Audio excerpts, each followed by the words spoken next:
دیوبند حضرات نے تو خالی دروازہ کھولا، یہ پھاٹک میں گھس گیا اور لوگ کہنے لگے کیا؟ میں بڑی ذمہ داری سے عرض کرتا ہوں، سارے کاغذات فائل میں موجود ہے، ریکارڈ میں نے مفتی محمد شفیع صاحب جو 30 برس تک دیوبند میں فتوے لکھتے رہے، پاکستان میں ایک عرصے تک وہ رہے، ہم نے ان سے استفتاء کیا، بتائیے اس عبارت میں ختم نبوت کا انکار ہے یا نہیں؟ انہوں نے کہ ہم نے کیا لکھا؟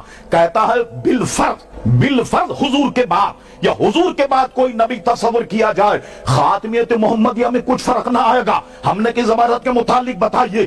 علماء موجود ہیں، علامہ جیلانی صاحب دامت برکاتہم العالیہ، مفتی دیوبند، عالم اسلام کا مفتی، اس نے جواب دیا مولانا لفظ بالفرض کو ذرا غور سے پڑھیے، یہ آپ نے نہیں دیکھا جیسا کہ مجھ سے کب حدیث میں بیان ہوئی کہ میرے بعد کوئی نبی نہیں، اگر ہوتے تو عمر ابن خطاب ہوتے، یہ تو اگر مگر کا مسئلہ ہے کہ پھر یہ کہ حضور کی ذات مقدسہ یعنی یہ کہ حضور کے بعد بھی بالفرض کوئی نبی پیدا، خاتمے فرق نہیں آئے گا۔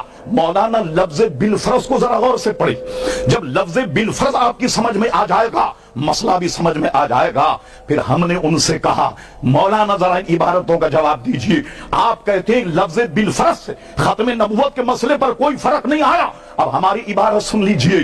زید کہتا ہے بالفرض بکر کی آنکھ پھوٹ جائے بینائی میں تو فرق نہیں آئے گا، بالفرض زید کی ٹانگ ٹوٹ جائے چال میں تو فرق نہیں آئے گا، بالفرض کسی وہابی کو چوراہے پہ پکڑ کر ننگا کر کے جوتے مارے جائیں عزت میں تو فرق نہیں آئے گا۔ نہیں آنا چاہیے، آنا ہی نہیں چاہیے۔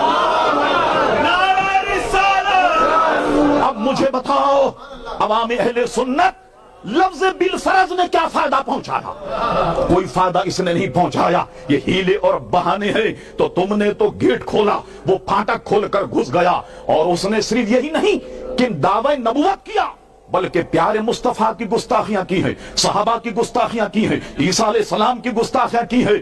اللہ اکبر، یہ صحرا الحمدللہ اہل سنت کے سر ہے۔ اگر اہل حدیث صحرا باندھنا چاہیں، علماء دیوبند صحرا باندھنا چاہیں، ان کم وقت میں تو شادی کا صحرا نہ جائے تو یہ صحرا کہاں باندھے؟